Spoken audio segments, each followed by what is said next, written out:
नमस्कार dear students, मैं हूं राजेश और आप देख रहे हैं learning with Rajesh YouTube channel. Dear students, +2 geography से हमने लेसन 1 कंप्लीट कर लिया है। आज हम लेसन 2 स्टार्ट करेंगे। लेसन 2 का नाम है विश्व जनसंख्या, वितरण, घनत्व और वृद्धि। आई होप कि आपको पहले वाला लेसन अच्छे से समझ आया होगा। चलिए शुरू करते हैं हम लेसन नंबर 2 +2 ज्योग्राफी से। जैसे कि आपको पता है कि जनसंख्या के वितरण को प्रभावित करने वाले बहुत से कारक हैं। हमने अध्याय में जाना कि जनसंख्या के वितरण को प्रभावित करने वाला सबसे पहला और प्रमुख कारक है प्राकृतिक कारक। अर्थात प्रकृति कुछ ऐसी चीज़ें बनाती है जिसकी वजह से जनसंख्या के वितरण में अंतर पाया जाता है। अर्थात एक बार पढ़ने से पहले आपको एग्जाम्पल दिया जाए कि हमारे यहाँ पर हरियाणा पंजाब में जनसंख्या ज़्यादा है। आप पाएंगे कि अरुणाचल प्रदेश, आसाम जो कि पर्वतीय इलाका है, वहाँ पर भारत में जनसंख्या कम पाई जाती है। अर्थात इन तीनों स्थानों के जनसंख्या वितरण में भिन्नता है, अर्थात अंतर पाया जाता है। इसका क्या कारण है? इसका पहला कारण, प्रमुख कारण है प्राकृतिक कारण। तो प्राकृतिक कारकों में बहुत से कारक शामिल हैं, जिनमें हम पहला पढ़ेंगे धरातल। अर्थात प्रकृति ने हमें धरातल दी है, भूमि दी है। इस धरा पर बहुत सा अंतर पाया जाता है, जिसकी वजह से कहीं पर जनसंख्या ज़्यादा है, कहीं पर जनसंख्या कम है। जैसे कि अगर धरातल समतल है, कृषि योग्य है, उद्योगों के योग्य है, अच्छे तरह से आवास बनाने की योग्य है, तो वहाँ पर जनसंख्या ज़्यादा पाई जाती है। जैसे कि एशिया महाद्वीप में भारत और चीन में ज़्यादा जनसंख्या है। इसका कारण क्या है? यहाँ का धरातल बहुत अच्छा है, यहाँ पर रहने योग्य, आवास बनाने योग्य समतल जमीन है, और यहाँ पर उद्योग लगाने योग्य ज़मीन भी है, कृषि योग्य भी अच्छी भूमि है। अर्थात धरातल सबसे पहला कारक है जनसंख्या को प्रभावित करने वाला। आई होप कि आपको पहला पॉइंट समझ आ गया होगा। नेक्स्ट, दूसरा जनसंख्या को प्रभावित करने वाला कारक जलवायु है।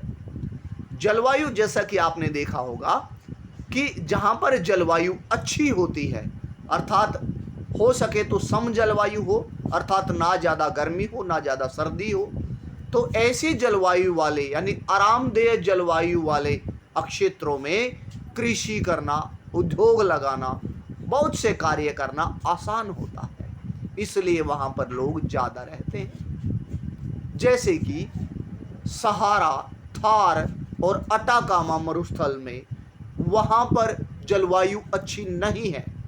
तो जलवायु अच्छी नहीं है तो वहाँ पर जनसंख्या कैसे रहेगी? कम रहेगी, अर्थात विरल जनसंख्या पाई जाएगी। अर्थात आप समझ गए होंगे कि जलवायु भी बड़ा फैक्टर है जनसंख्या वितरण को प्रभावित करने वाला। यानी अच्छी जलवायु ज़्यादा लोग रहेंगे, यानी बैड क्लाइमेट होगी वहाँ की, अच्छी जलवायु नहीं होगी तो कम लोग रहेंगे। और जैसा आपको पता है बहुत से मरुस्थल विश्व में पाए जाते हैं, वहाँ की जलवायु बहुत गर्म है, यानी अच्छी जलवायु नहीं है। नेक्स्ट, मृदा।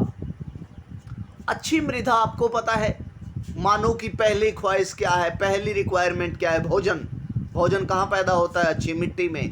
अर्थात अच्छी मिट्टी, उपजाऊ मिट्टी वाले क्षेत्र सघन जनसंख्या वाले पाए जाते हैं। जैसे कि मिसिसिपी का मैदान, नील नदी का मैदान, तो ये मैदान हमारा सिंधु घाटी का मैदान, जिसे पंजाब का मैदान कहा जाता है, तो वो ज़्यादा जनसंख्या वाला है। क्यों? क्योंकि वहाँ की मिट्टी उपजाऊ है। आई होप कि आपको समझ आ गया। नेक्स्ट, वनस्पति। अब जैसा कि हमने जाना, वनस्पति अगर ज़्यादा है लेकिन वो काम की ही नहीं है तो वहाँ भी जनसंख्या कम रहेगी। अर्थात वनस्पति तो होनी चाहिए लेकिन आर्थिक उपयोग वाली वनस्पति होगी। अर्थात जहाँ से हम अच्छे अच्छे वृक्ष उगाकर या अच्छे अच्छे वृक्षों को काट कर, बेच कर, उगा कर अपना व्यवसाय चला सकते हैं, ऐसी वनस्पति वाले क्षेत्र में तो सघन जनसंख्या रहेगी। लेकिन अगर वनस्पति ही नहीं होगी, वनस्पति विहीन क्षेत्र होगा, वहाँ पर विरल जनसंख्या निवास करती है।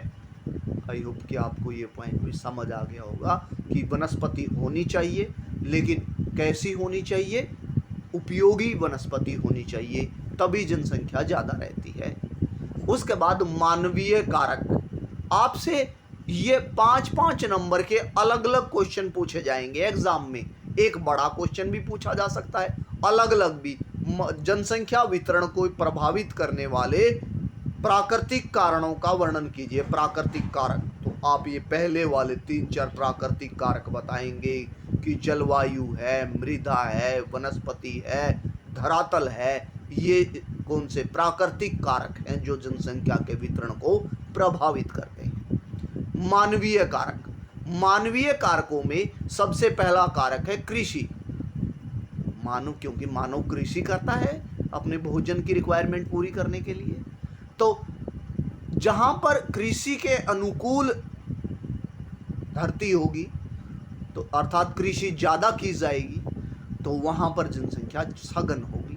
जैसे कि प्रेरी मैदान और हरियाणा पंजाब के मैदान, ये उदाहरण के तौर पर है कि यहाँ पर कृषि के अनुकूल धरती है, तो यहाँ पर सघन जनसंख्या निवास करती है। और सहारा मरुस्थल, अटाकामा मरुस्थल वगैरह में धरती यानी कृषि के अनुकूल धरती नहीं है, तो वहाँ पर कम जनसंख्या रहती है, विरल रहती है। उसके बाद अगला मानवीय कारक है नगरीकरण, यानी अर्बनाइजेशन। यानी जैसे जैसे नगर बढ़ेंगे, तो वैसे ही जनसंख्या का वितरण ज़्यादा होगा नगरों में। क्योंकि नगरों में क्या होता है? सुविधाएं होती हैं, लोग सुविधाओं के लिए शहरों की तरफ रुख करते हैं। जैसे आपने देखा होगा कि दिल्ली, लंदन, मुंबई, मॉस्को, कानपुर, यानी भारत के तो बहुत सारे शहर हैं, कोई भी एग्जाम्पल दे दीजिए। ये शहर कैसे हैं? यहाँ पर सुविधाएं अच्छी हैं, इसलिए यहाँ पर जनसंख्या ज़्यादा रहती है। नेक्स्ट, औद्योगिकरण।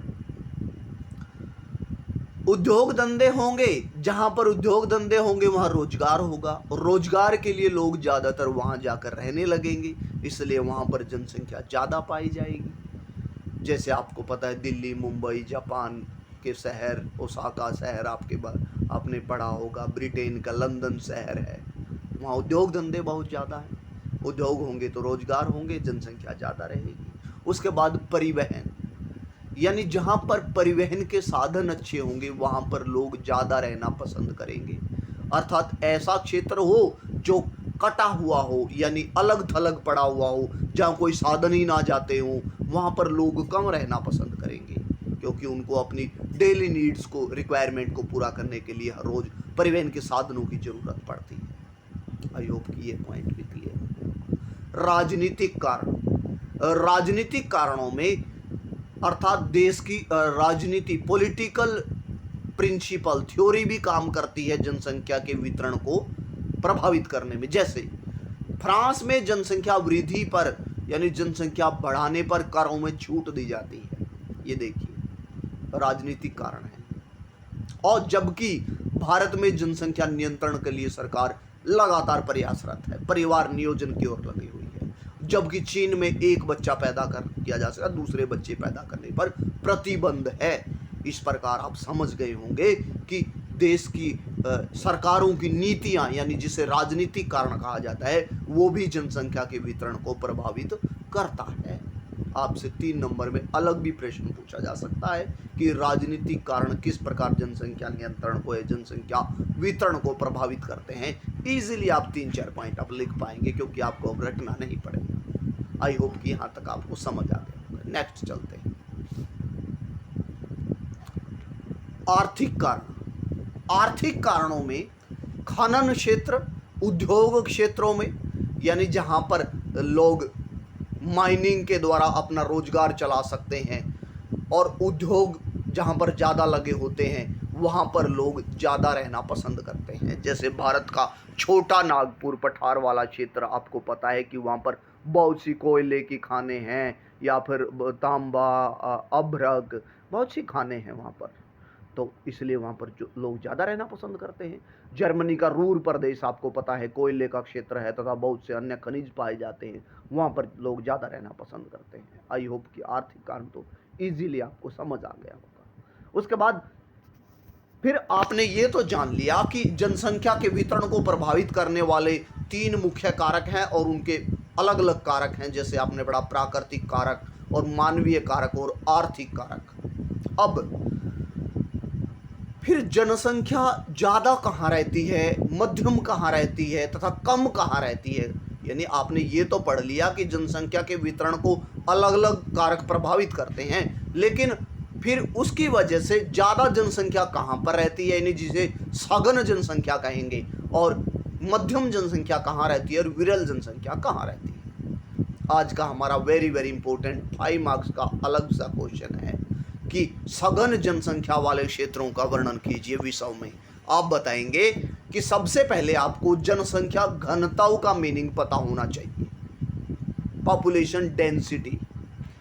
तो जनसंख्या घनत्व से अभिप्राय प्रति वर्ग किलोमीटर क्षेत्र में रहने वाले लोगों की संख्या को प्रति वर्ग किलोमीटर, आपने मैथ में एरिया निकाला है ना, तो वहां पर आपने वर्ग किलोमीटर पढ़ा होगा। तो पर स्क्वायर किलोमीटर एरिया में जितने लोग रहते हैं, for example 1 square kilometre area में 200 से ज़्यादा लोग रहते हैं, तो ऐसे क्षेत्र को हम सघन जनसंख्या वाला क्षेत्र कहेंगे। जैसे हरियाणा पंजाब में आपको पता है कि ज़्यादा जनसंख्या रहती है, वहाँ पर वो सघन जनसंख्या वाले क्षेत्र में। अब हम देखेंगे कि विश्व में सघन जनसंख्या वाले क्षेत्र कौन से हैं। आपने ये तो पढ़ लिया जनसंख्या घनत्व किसे कहते हैं, और 200 व्यक्ति प्रति वर्ग किलोमीटर से ज़्यादा जनसंख्या वाले घनत्व वाले क्षेत्र को हम सघन जनसंख्या वाले एरिया में लेते हैं। तो ऐसे क्षेत्र विश्व में 3 ही क्षेत्र हैं। कौन कौन से? Monsoon Asia. अब आप कहेंगे सर एशिया के बारे में तो हमने पढ़ा है, ये मानसून एशिया कहाँ से आ गया? ये मानसून एशिया एशिया के कुछ स्पेशल क्षेत्र हैं। तो मानसून एशिया के कौन से क्षेत्र हैं? ये ऐसे क्षेत्र हैं जहाँ पर कृषि अधिक होती है, साल में 2-3 फसलें उगाई जाती हैं। इन क्षेत्रों में समतल मैदान पाए जाते हैं। कहीं कहीं तो जनसंख्या घनत्व 700 से 1000 व्यक्ति प्रति वर्ग किलोमीटर है। और वो क्षेत्र कौन से हैं?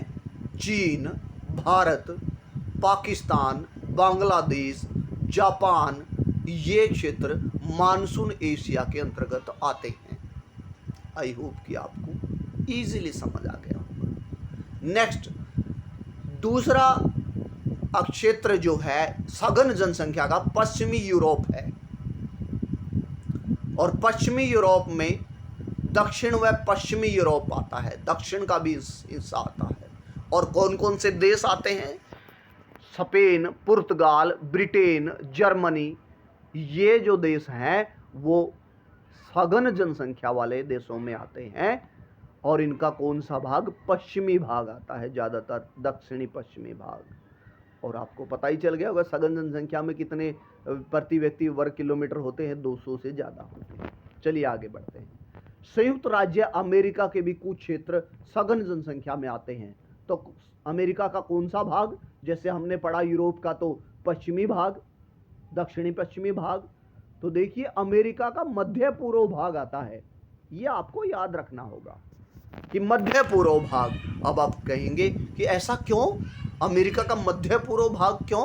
क्योंकि मध्य पूर्वी शहरों में अमेरिका के नगरीकरण अच्छा है, यानी अच्छे अच्छे शहर हैं, उद्योग धंधे अच्छे हैं वहाँ पर, अच्छी सुविधाएं हैं वहाँ पर, कृषि तथा व्यापार सुविधाएं हैं वहाँ पर। इस बारे में आप रटे ना, क्योंकि आपने पहले ही जान लिया है सघन जनसंख्या वहाँ पर रहेगी जहाँ पर सारे कारक अच्छे होंगे, मृदा अच्छी होगी, जलवायु अच्छा होगा, व्यापार अच्छा होगा, उद्योग धंधे अच्छे होंगे। तो ये तो रटने की ज़रूरत ही नहीं है। आप सिर्फ ये बात याद रखें कि संयुक्त राज्य अमेरिका के मध्य पूर्वी भाग सघन जनसंख्या वाले हैं।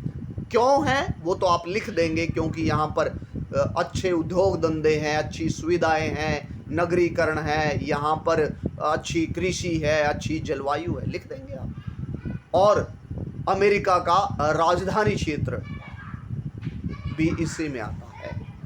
उसके बाद मध्यम जनसंख्या वाले क्षेत्र विश्व में कौन कौन से हैं?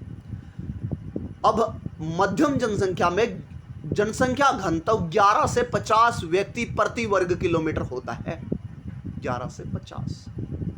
अब ऐसे क्षेत्र हर महाद्वीप में पाए जाते हैं। एशिया में वो कौन कौन से क्षेत्र हैं? म्यांमार है, दक्षिणी भारत है, दक्षिणी भारत जिसमें पठारी भाग आपने जाना है, तो नॉर्वे और रूस के दक्षिणी पश्चिमी भाग, ये भारत के तो एशिया के तो आपने पढ़ा म्यांमार, दक्षिणी भारत और पश्चिमी चीन।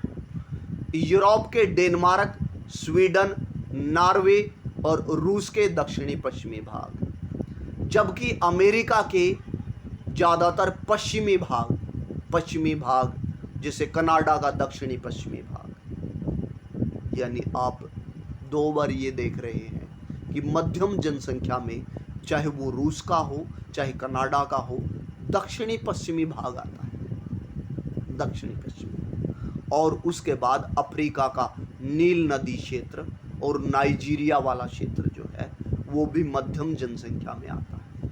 उसके बाद दक्षिण अमेरिका के दो क्षेत्र हैं जैसे कि वेनेजुएला क्षेत्र है और उत्तर पूर्वी ब्राज़ील है। और ऑस्ट्रेलिया का तटवर्ती भाग, ऑस्ट्रेलिया में जो तटवर्ती भाग है यानी समुद्र किनारे वाला भाग है, वहाँ पर मध्यम जनसंख्या रहती है। नेक्स्ट है निम्न घनत्व वाले क्षेत्र। निम्न घनत्व वाले क्षेत्रों में 1 से 2 व्यक्ति प्रति वर्ग किलोमीटर रहते हैं। यह निम्न जनसंख्या घनत्व वाले क्षेत्र अधिकांश महाद्वीपों का पश्चिमी भाग है। देखो पश्चिमी भाग है, मध्यम में थोड़ा दक्षिण पश्चिमी आता है, लेकिन निम्न घनत्व में पश्चिमी भाग आता है।